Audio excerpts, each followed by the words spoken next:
sakit, pinggang, sakit. Jadi kalau jalan tuh dia merambat gitu kan. Sholat juga saya nggak bisa berdiri. Oh, sholat nggak bisa berdiri? Bisa, harus duduk. Ya. Nah itu maaf ya, Bu Ida kan nggak bisa jalan, nggak bisa duduk, atau sholat juga sambil berdiri gitu ya, sholatnya sambil duduk. Itu pertama dulu sebabnya apa, Bu Ida? Ya sebabnya tuh karena saya dulu sering jatuh. Oh, sering jatuh. Suka jatuh gitu, terus kepleset gitu, kalau habis ngepel suka kepleset. Kalau pernah rumah habis direnov tuh, kalau pulang-pulang bapak pulang, saya suka ngepel sendiri. Jatuh lah saya, sering jatuh lah saya tuh. Biasanya. Terus saya juga pernah jatuh di kamar mandi. Pernah saya jatuh. Jadi sering jatuh, mungkin pada saat dulunya sering jatuh. Dulunya masih mudanya sering jatuh. Tapi rasa sakitnya dirasakan saat ini ya, mungkin maksudnya udah tua gitu ya. Tua ini udah setelah mau jalan 50 tahun ke atas juga saya mulai merasakan sakit. Nah, rasa sakit yang memang maaf Bu Rida kan nggak bisa jalan. Terus pernah nggak upaya Bu Rida itu pergi kemana untuk ngobatin penyakitnya itu?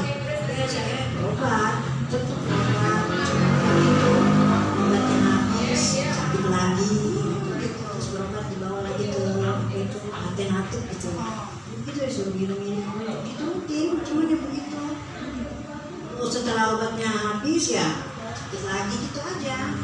Jadi kayaknya kecanduan obat Iya, ya. iya. Jadi ketika minum obat merasakan sakitnya hilang. Ketika minum obat bisa jalan, bisa enakan gitu ya. Kan ya enakan, setelah obatnya habis ya mulai lagi sakit. Makanya saya pernah sampai budak minum obat terus.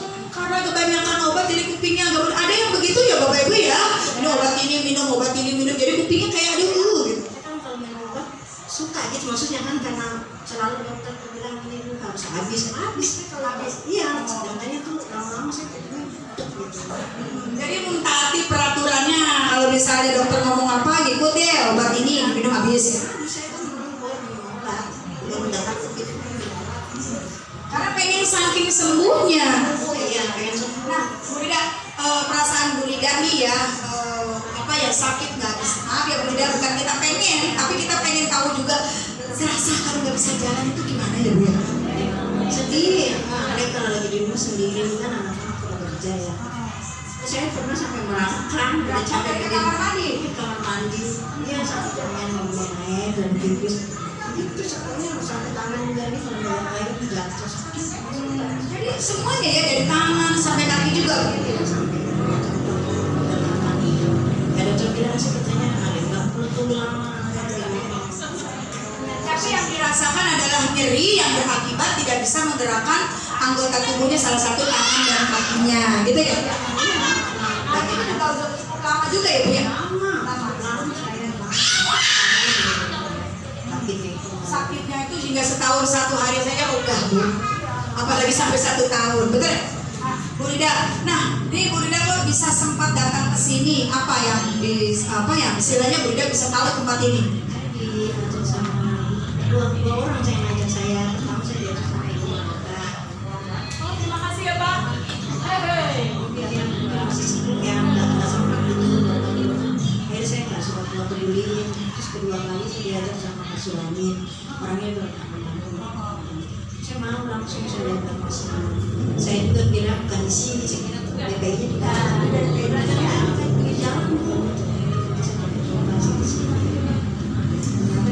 Banyak ramai dulu kan 26 orang sekali naik. Ya saya bilang hari ini tempat terakhir ya Pak, bukan. Tapi pada tepuk tangan. Ya pada tepuk tangan, nyanyi, kayak teka gitu. Nah saya bilang ini terakhirnya di mana? Terakhirnya di atas dulu, waduh di atas dan pakai alat nanti. Saya bilang nunggu lama Bu, saya sampai sesi 5, sesi 6 baru saya Sampai berjam-jam, 1-2 jam dulu ya. sampai dulu, aduh capek dulu, apalagi lagi sakit pinggang. Dari soal 6 bulan kali dulu saya sampai saya maaf sampai saya suruh di orang sampai dulu di bawah saya Sakit pinggang. ini kan kata orang sakit udah saya ikutin lah, namanya saya pengen sembuh ya dia, jadi saya ikutin aja dia tahu juga. Alhamdulillah, gimana sekarang? Pas saya naik ke atas saya lihat udah takut kayak gini, Alat kakinya kayak begini, tiduran guduk-guduk. sakit tentang kan saya dapat Conharu pertama kali kan pakai conharu paru, sakitnya minta ampun. Sakitnya saya bilang kalau anak kecil udah nangis ya Bisa siapa? Cuma ngeliat itu, Neng itu tuh ngeliat ini. sembuh ya. Satu bed no. Saya ikuti terus. Kita di sini ah. Alhamdulillah. Pas ya itu ada rokok gitu saya cek. Ikutin terus rajin terapi gitu. Nggak pernah yang bolong ya? Nggak pernah bolong. Apalagi yang dulu tuh lagi saya pertama kan kakinya pucet-pucet. Satu tahun saya pakai. Seharusnya memang pakai baju putih gitu ya.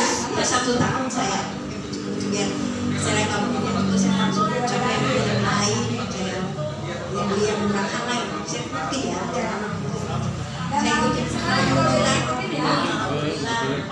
misalnya sekarang saya masih sehat alhamdulillah kemana-mana aja saya pernah di rumah saya masih Sekarang nggak pernah di rumah, jalan-jalan mall, ke mall mulu gitu ya. Karena memang iseng ya, daripada saya di rumah mau ngapain? Nggak belajar, tadi jalan-jalan aja.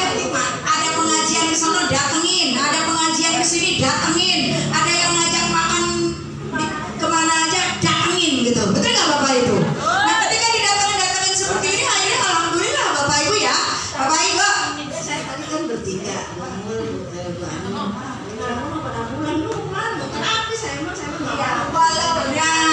Walaupun habis pergi kemana-mana saja, Bapak Ibu, beliau tidak pernah menghilangkan dengan terapi. Tepuk tangan dulu untuk Ibu Ridanya. Betul Ibu Rida? saya langsung saya menganjurkan untuk melakukan aja mereka pada turunnya di sekolah. Jadi sehatnya ini yang saya maksud, sehatnya walaupun sudah dapat kesembuhan, sudah bisa jalan ke sana sini, di rumah ada terapinya, tetap main ke sini, tetap terapi di center Coyang Pamulang ini dan dipelihara kesehatannya. Tepuk tangan dong untuk Bu Rida. Nah, Bu Rida, di sini ada ibu saya yang baru 4 hari ya Bu Rida ya. Beliau juga mengharapkan untuk bisa sembuh. Caranya gimana Bu Rida biar Bu Rida seperti sehat seperti sedia kala gimana Bu? Ibu-ibu, bapak-bapak, rutin aja setiap hari Bu, jangan bosan-bosan, dengan sehat, insya Allah Bu. Dan kita rutin setiap hari, ya semuanya juga kan kita berobat kan, harus rutin ya Bu. Di mana-mana tuh kita berobat kan, harus perlu antri lah gitu, itu yang bayar ya, yang gratis, lagi gratis ya, yang bayar. Kita harus rutin aja deh setiap hari, insya Allah ada bisa sembuh. Sudah banyak rutin. Saya ini Allah sudah benar-benar saya butuh coyang. Kalau saya nggak ketemu coyang nggak tahu deh. Istilahnya saya merasakan suami saya meninggal ya, sampai rumah 2 habis, motor 2, lain meninggal juga. Karena dulu nggak punya BPJS, ya nggak tahu lah kalau ada coyang di sini. Ya nggak tahu. Iya, tapi kan saya punya om di sini, saya. Jadi intinya belajar dari pengalaman bahwa penyakit seperti suaminya habis dengan harta, sembuh enggak ya. Enggak ya, saya sampai bilang tahu meninggal rumah 1 aja mau dijual. Kalau tahu meninggal mah rumah 1 aja dijual ngapa? Jangan pakai motor jual-jual juga habis ya. Jual habis semua. Saya punya juga yang namanya kita udah berusaha ya Bu ya. 6 tahun sakitnya terus berusaha nggak saya teruskan. Namanya kita istri dan Namanya istri selalu menjaga suami dan suami juga berharap apa? Istri juga berharap untuk suaminya selalu sehat ya Bu ya. Oke Bapak Ibu beri tepuk tangan untuk Ibu Rida. Terima kasih Bu Rida. Semoga berbagi ceritanya Bu Rida ini bisa menjadi pelopor buat kita.